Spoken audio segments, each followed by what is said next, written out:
By now, you've probably seen Jimmy Donaldson, also known as MrBeast's campaign to raise enough money by January the 1st next year to plant 20 million trees. So we thought, what better tool is there to create tens of millions of plants than Forest Pack? So here's a quick demo. Now before we start, we're going to do a little maths.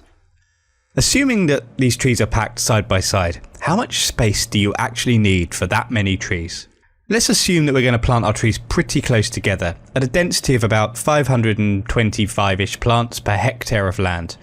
That's just over 4 meters between the centres. For 20 million trees at that density, you'd need an area of land about 380 kilometers square. Or, to put it another way, you'd need an area of land the exact size of the Isle of Wight. For those of you that aren't in the UK, this is an island located off the south coast of England, and also, not coincidentally, the birthplace of one of the i2 team. So, in 3ds Max, here's how the Isle of Wight looks with its existing distribution of trees. But let's take this island, let's remove all the people in the towns, sorry about that, and let's rewild it with 20 million plants using Forest Pack. So first of all, you'd create a new Forest Pack object just by picking the landscape. Any pop-ups that arise can be accepted. They're just giving you good advice to optimize your scene, including using camera clipping and points cloud display mode.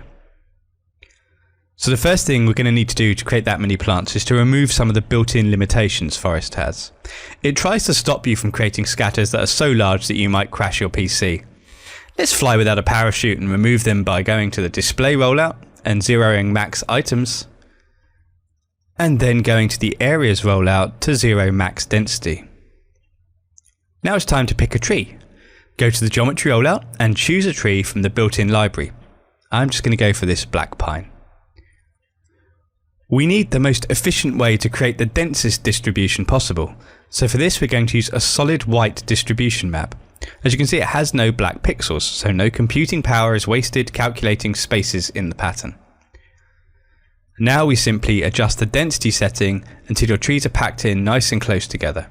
No need for any maths here, I'm just doing this by eye. Now that solid white distribution map does create an unpleasant grid-like pattern. So let's break that up by going to the transform rollout and adding some translation randomization. While we're here, let's randomize the rotation and the scale of the tree to try and disguise the repetition of a single model.